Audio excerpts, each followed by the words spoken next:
अस्सलाम वालेकुम जुमा। वालेकुम सलाम। चाला अबा खैर खैर अच्छा छोकरा चाला छाथो पढ़ी अखबार में यार पढ़ूंगा खबरूं वठ वठां लगी पया हर रोज हिकु न हिकु माण्हू मोह पियो आहे को झेड़नि में को कीअं हां भाई अखबार अलाए छा थी लिखे अॼुकल्ह दौर में हिकिड़ी ॿी ॻाल्हि थी त ख़बर पई अथई अलाए कहिड़ी अॻे वॾड़ा चवंदा माउ वधीक आहे हाणे मां सम्झो ज़ाल वधीक आहे माउ ना बाबा माउ जो रिश्तो अलाए छा आहे ॿुधो कोन्हे ममता अलाए छा छा पूरो रिश्तो आहे ज़ाल जो रिश्तो वधीक आहे ना बाबा असदला खोड़े या बयान कोन ॿुधा ते चवंदा माउ जो रिश्तो ज़ाल खां वधीक आहे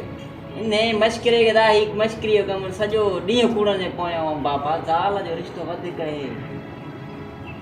यार हर बार छो थो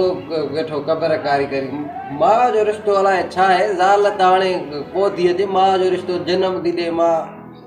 भाउ पीउ माउ उन खां बाद में भेण जेके रिश्ता आहिनि सॼा कूड़ा अथई ज़ाल ज़ाल आहे बाबा ज़ाल तोखे न आहे ख़बर वॾो अज़ीम रिश्तो आहे छॾ यार लॻे थो तूं ज़ाल जो मारियल ई ज़ाल जे पेरनि में जन्नत वतई ख़बर कान अथई अड़े चूती आहे यार माउ जे पेरनि में जन्नत आहे पोइ माउ जे पेरनि में अगरि जन्नत आहे त पोइ माण्हू ज़ाल जे करे माउ खे घर मां छो था कढी छॾनि पीउ खे धिकारे घर मां छो था कढी छॾनि अरे यार सही आहे पर माउ आहे साईं बाबा माउ आहे त ज़ाल जे करे माउ खे पिनराइनि छो था सही आहे हर ॻाल्हि में ज़ाल मथे हूंदी आहे पर तुंहिंजी शादी थियल आहे तुंहिंजो नंढड़ो पुटु भाउ तूं इहो ॿुधाए तूं हिकिड़ी ॿेड़ीअ में तुंहिंजी ज़ाल बि हुजे तुंहिंजी माउ बि हुजे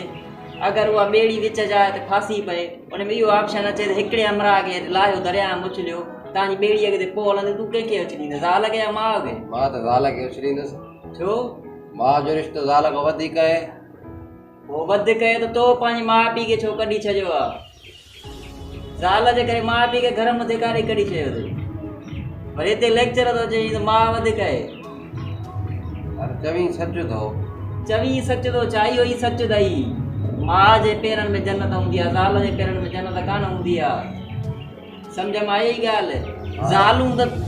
अलाए केतिरियूं मिली वेंदियूं तोखे हिकिड़ी वई मरी वई वरी तो ॿी शादी कई मिली वई माउ न मिलंदी माउ जहिड़ी हस्ती दुनिया में आई ई कान्हे न कोई ईंदी यार चई सच थो मां पहिरियों वञी माउ खे पीउ खे वठी अचां अलाए छा ज़िंदगी उथ बाबा हलो वारो कर ॾाॾीअ खे वठी अचो बाबा